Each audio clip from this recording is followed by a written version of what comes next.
Hey guys, this is Chris Fade over with Cheat the Game, and yes, you're seeing this correctly. I got Final Fantasy VII up, and we're going to actually be using this today.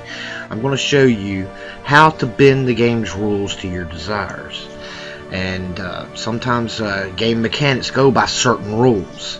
And today I'm just going to take one example, but this can actually be used for just about anything in the game. You do have to be careful when you try to bend some of the game's rules, because you could end up messing up your game. But you know, certain things you can do, and you got to kind of look around for things that you want to happen, and then you can go in there and make those happen. What we're talking about today are flags and switches. They are the same exact thing, and definition of a flag or a switch is that once a certain criteria is met, a flag is either turned on or off. I've given examples of this in the past, but a flag actually controls the flow of the game.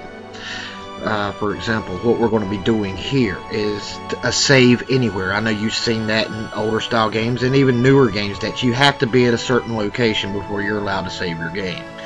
A lot of newer games coming out where with the quick saves and everything, but not every game offers that feature.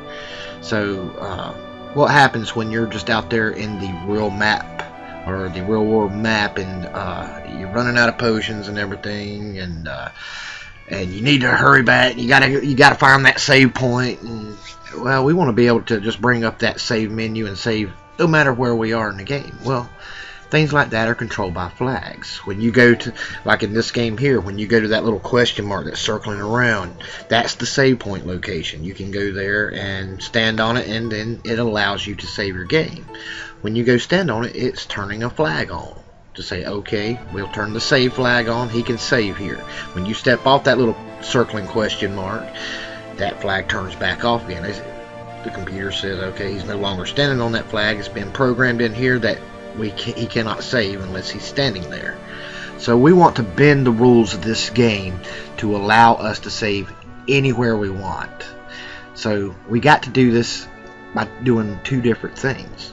We got to figure out, one, what's turning the flag on and manipulate that, and then we have to manipulate the flag itself to turn on whenever we want it to, because that flag is not even going to turn on until we actually go stand on it. So we got to make the computer think that we're standing on it no matter where we are.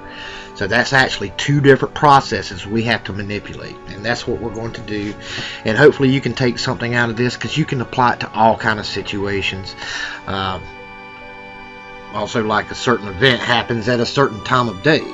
Well, we can go try to find out where that flag is, or where that event occurs during that point in time, and make the computer think it's always that time of day, even though time is still moving in the game. You just keep the flag on, and things of that nature. So that's what we're going to be doing. I'm going to go ahead and bring this game up, and we'll go ahead and get started. Okay, I'm at the location now. You see that little spinning question mark. So every time we stand on it, it's a save point access. So when we bring up our menu, we can see right here our save is highlighted, and we can go save our game if we want to.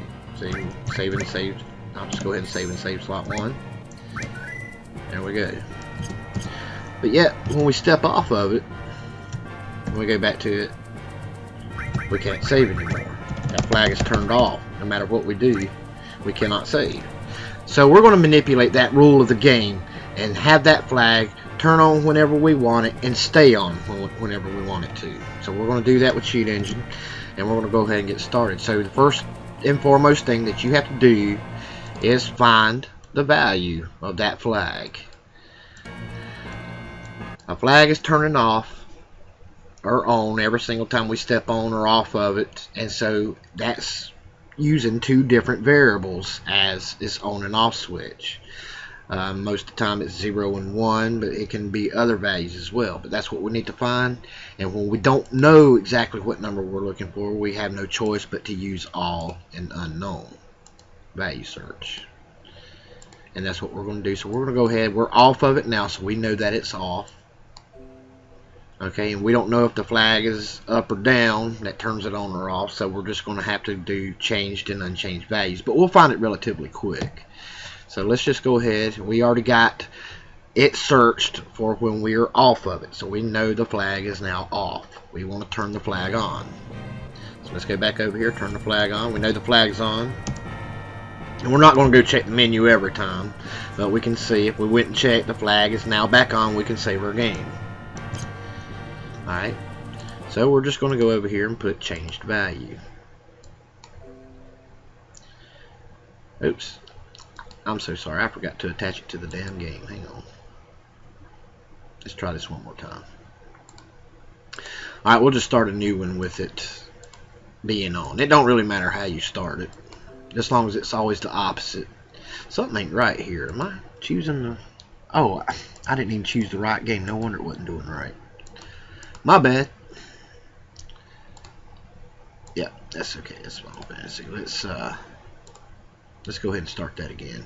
I didn't think that looked right. I was hitting the wrong operation. There we go. That's better. Okay. Now we did a scan with the flag on. So let's stand back off of it, and we can always go back and check to make sure and see it turned off. So we don't have to do this every time. That just gets monotonous. So we know that the flag is now back off, and we can just go change value. It won't take but a second. Now we're going to go back, stand back on it. Now we know the flag's back on again, and we're going to go back, change value again. And you see it's going down pretty good. Stand back off, it changed again. Hit the game back and just kind of walk around a bit. And you see we got some values changing. We know the flag is still off, so that's none of our values. So we go unchanged value, and that really took us down a lot. Just kind of clear that out a little bit. Stand back on it. Alt tab back over, and we know that it's changed because the flag has turned back on. Go back to the game and go unchanged again, just to clear out some of the unwanted values.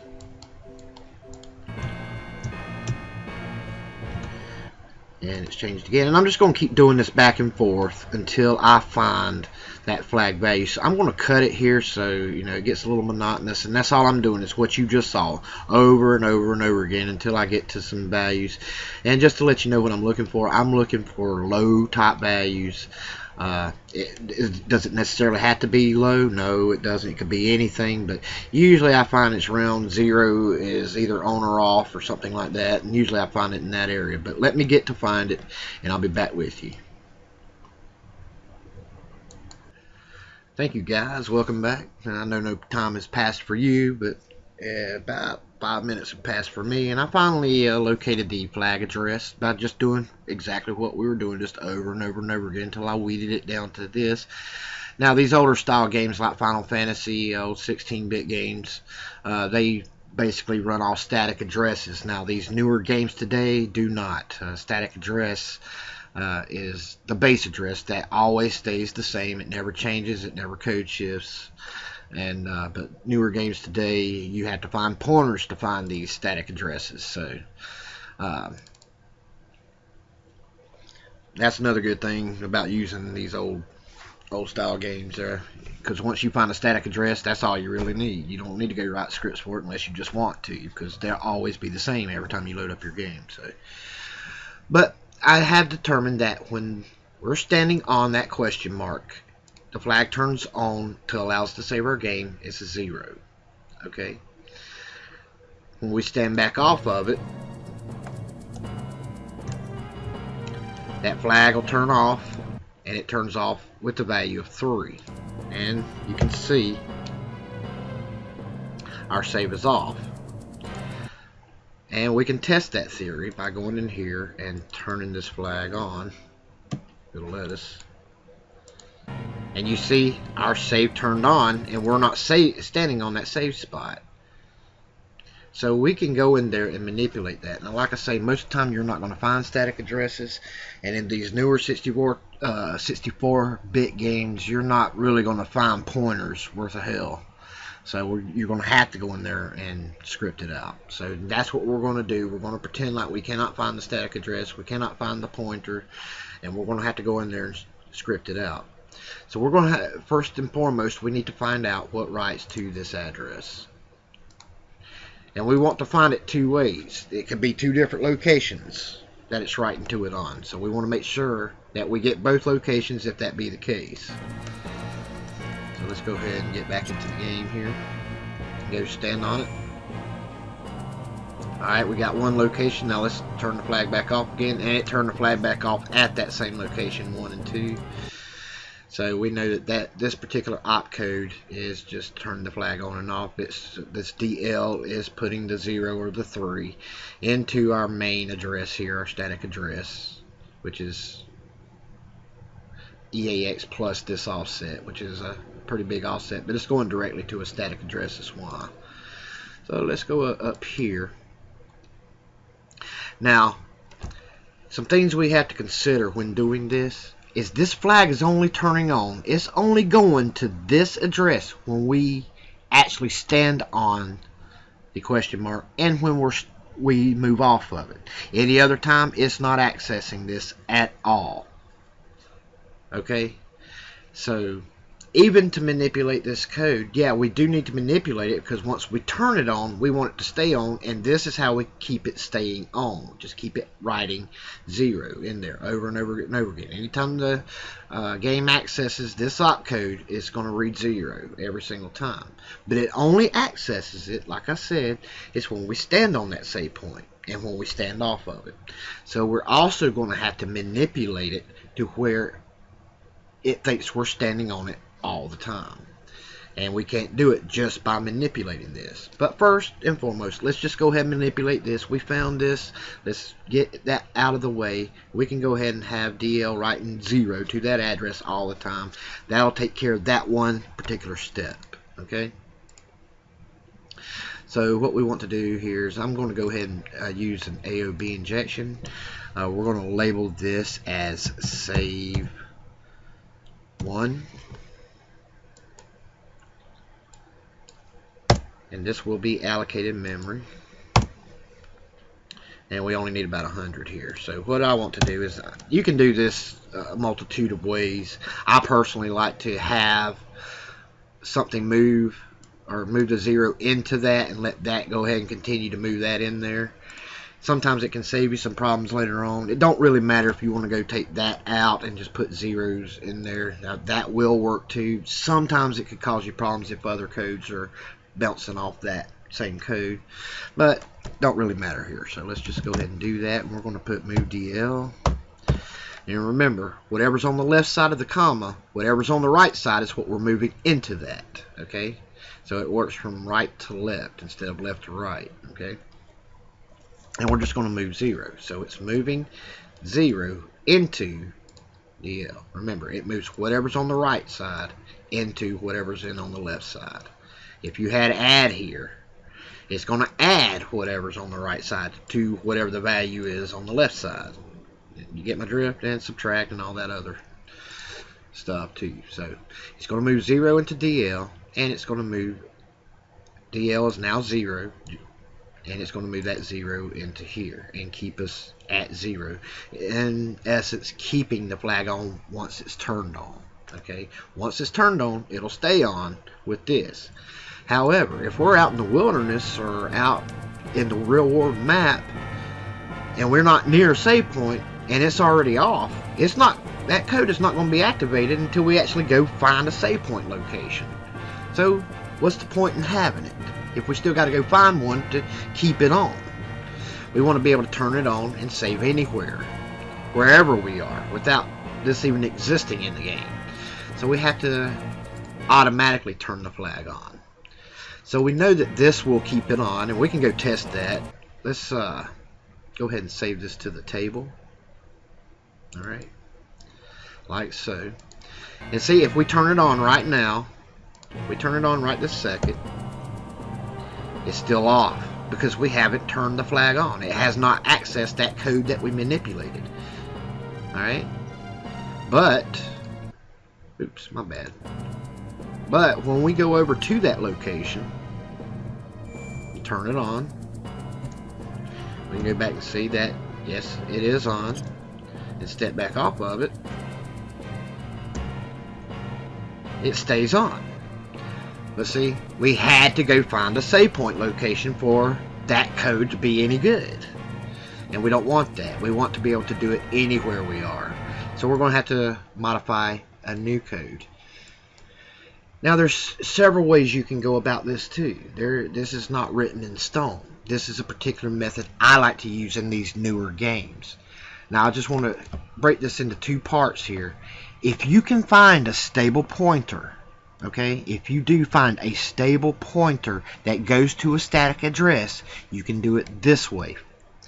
You can click on your pointer, just pretend like this is a pointer, and it's pointing all the way to our static address, the address that never changes, that's always controlling that flag. And you'll get like something like this. It's the address location, which is here. That's the normal address. You can copy that. Normally you'll have a ton of pointers down here, and your stable address will be down here somewhere. You can copy it and go paste that into your script. You know, like above it. Like above it, I can say move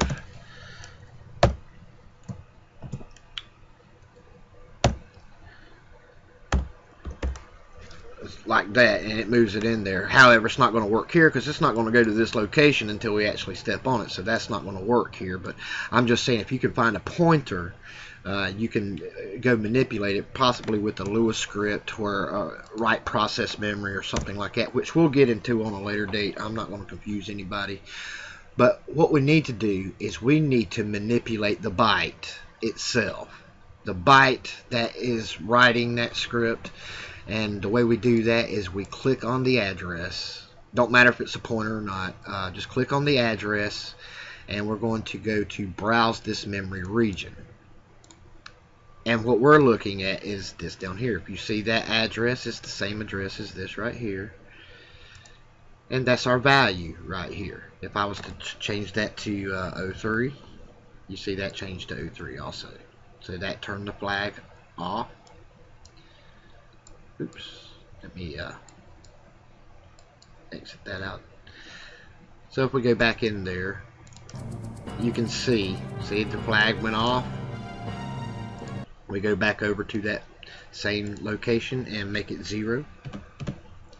We changed it there. You see it changed over here. It turns it back on. So we know now that we can manipulate this no matter where we're standing at to have it turn on or off however we want. And that's another type of AOB scan that we're going to have to do. And these get a little complicated because these things can change. So you need to find every single thing that changed. So you need to get a unique array of bytes. It can be any amount, but you want to try to keep it as small as you possibly can, but big enough to where there's only one. So I'm just going to start behind it a little bit because I see a FB and O2. I just don't like using a whole bunch of zeros because, as you can see, there's a whole bunch of zeros everywhere. So it's going to bring up a lot of different locations. And we want to see if we can manipulate that one little byte right there using this array. So we need to use our notepad, and we're going to paste this information on here. Now the hard part is that we have to go out of the game, and if we're in a newer game, we can go to these array of bytes that we found earlier and go directly back to our address again, or you can just refine it again because you know what you're looking for. It don't matter. However you can bring the new address back up, that's what you're going to have to do. Alright, so let's go back to the game.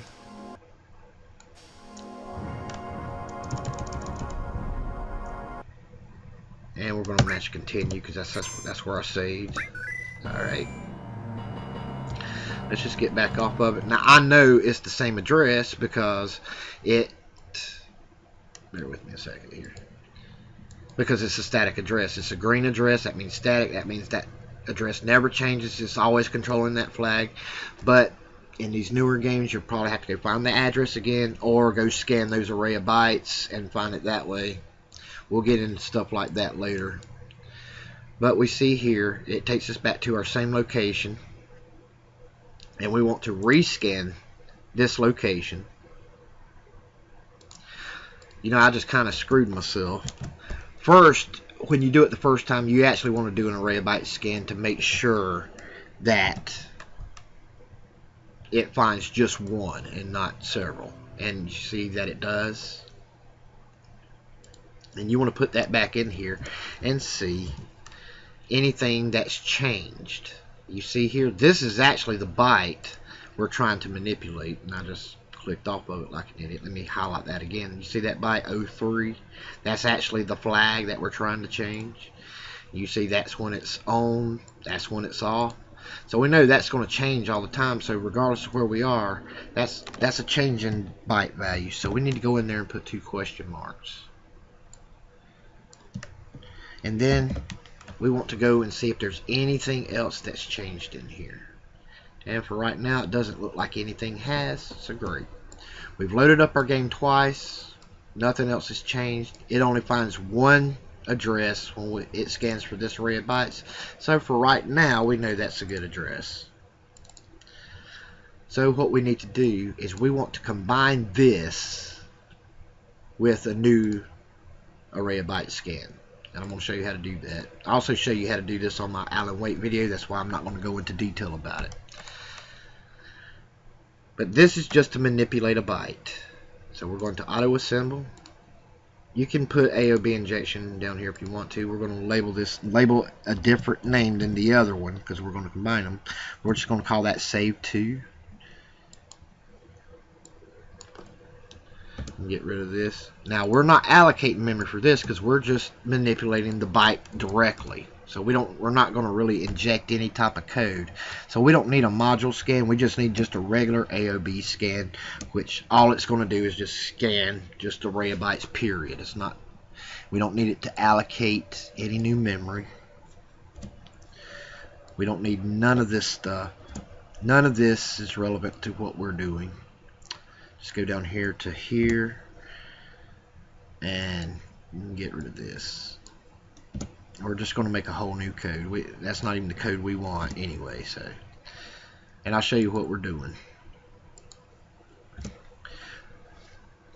We need to change this information to our new array of byte code, which is, you know, the same one that we did here, and we went ahead and checked to make sure everything else stayed the same and changed the ones to question marks that were not. You can also use 2 stars. That's fine too. I want to register symbol, and I'm going to register that as save flag. And we also need to make a label saying that very same thing. We already got a label here. We're just going to change that code to the same thing, save flag. Same thing as that right there. And I'll show you why in just a second. Now when it starts to do an AOB scan, it's saying that wherever this starts at, which is FB, it's going to recognize that as save 2. FB, when it scans and it finds this one array of bytes like it did over here, it's going to call, the computer's going to call this FB right here save 2. Whatever the very first byte is, that's what that is going to represent, no matter what you call it. I can call that dipshit or asshole if I wanted to. The computer's going to recognize that as that first byte. Okay, so keep that in mind because we're going to need that. But this isn't the byte we're trying to manipulate. We're needing to manipulate this.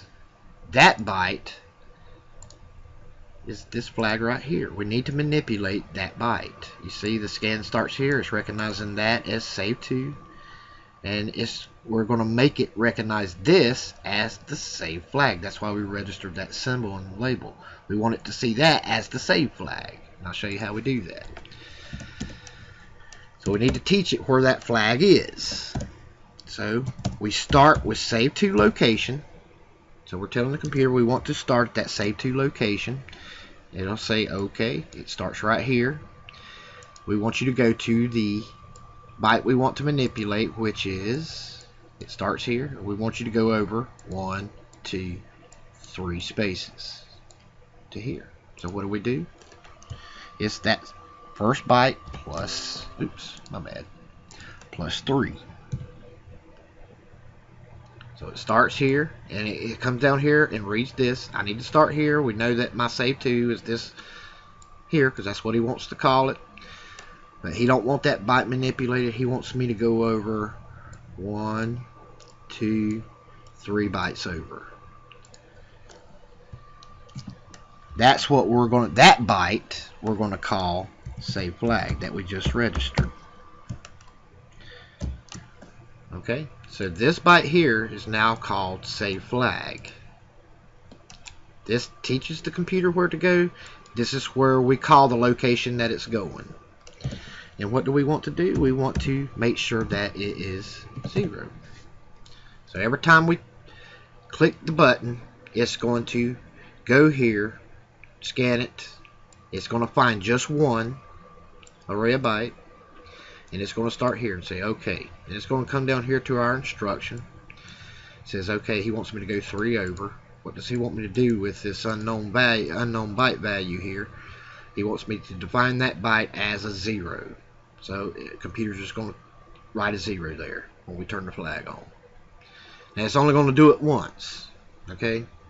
That's why we needed this code here, because once it turns that flag to 0, this is the operation that keeps it on.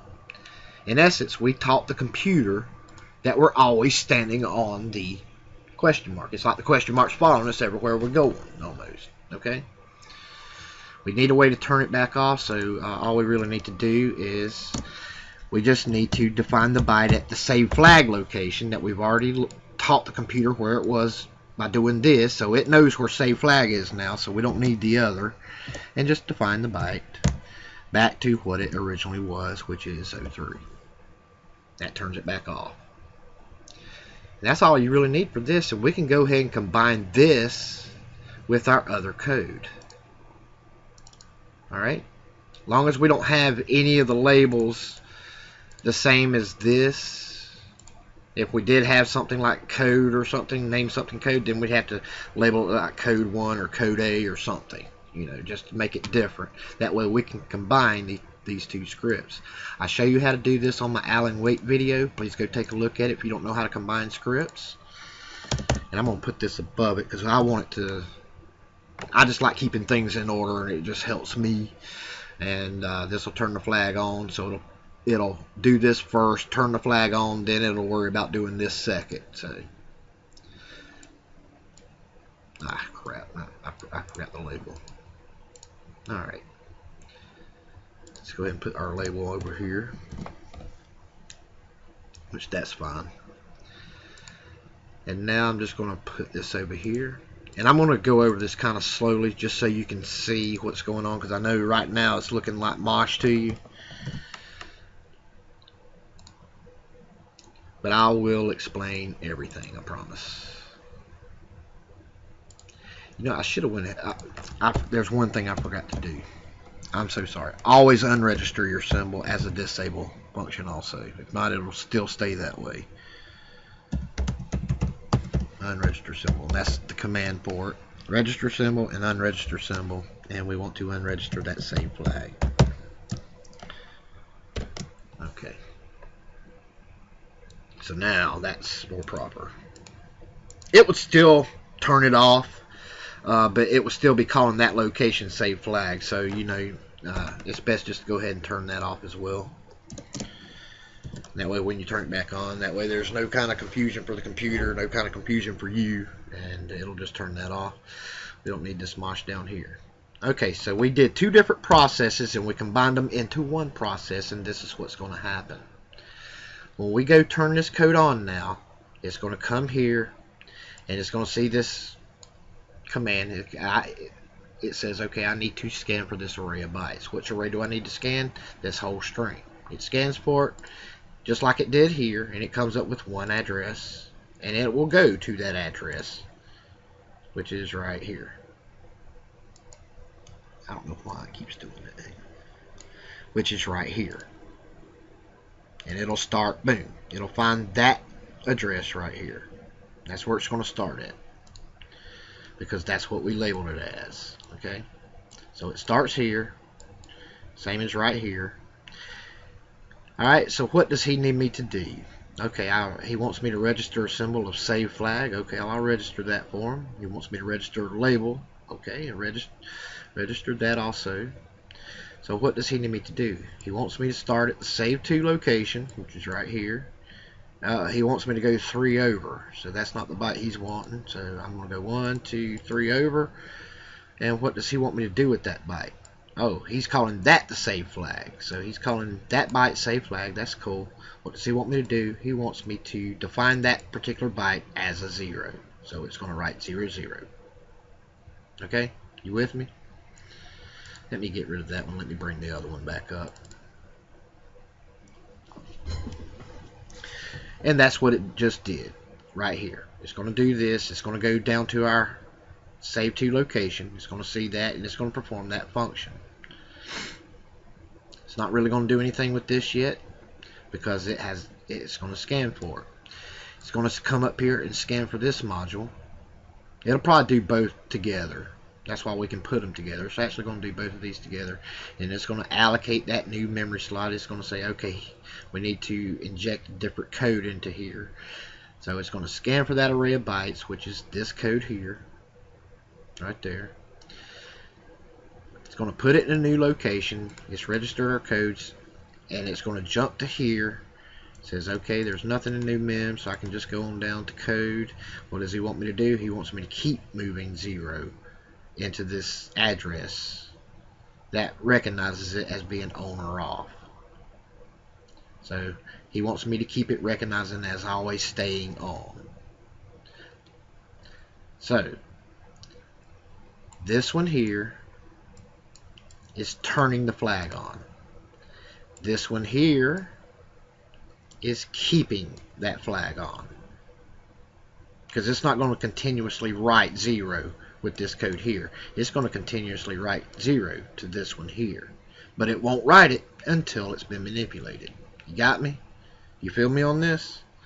So that's what it's doing. We combine two different codes, turning it on and keeping it on. And when we want it to turn back off again, it's just going to turn the flag back off with 03, and it's going to just deallocate this memory and set it back to the way it was. Sounds more complicated than it actually is, and we can just call that save anywhere. Oops. And try that one more time here. Anywhere. Alright.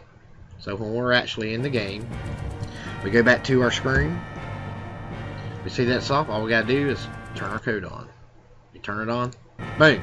There it is. We can save our game, no matter where we are. And we have basically took a rule of the game that the rule was it only allows you to save when you find one of these locations, and we bent the rules to our desires that now we can save no matter where we are, and it will work throughout the rest of the game. And that's basically it, fellas. But you can see how powerful flags can be, and you got to be careful when you're messing with flags and certain functions, because you could mess up your game if you're messing with a wrong flag about something, because flags control the flow of a game. Some flags turn on after you complete a quest to allow you to certain new areas and stuff. Yeah, you can manipulate those flags without having to do that quest, but trying to find that flag, that's the bitch part of it. So but like I say, you know, you can have fun with this. It's just a new way to go about things, to bend things to the way you want them done. And I hope you got something out of this. If you have any questions, don't hesitate to let me know in the comments, or you can write me privately. I'm always happy to help you any way I can. You guys take care. Keep on hacking. Most important, enjoy yourselves. Okay, that's what it's all about. Get the most out of your games. You paid the money for it. It's your game. You do what you want to with it, okay? You cheat the game, fellas, because believe me, they don't mind cheating you. Take care now.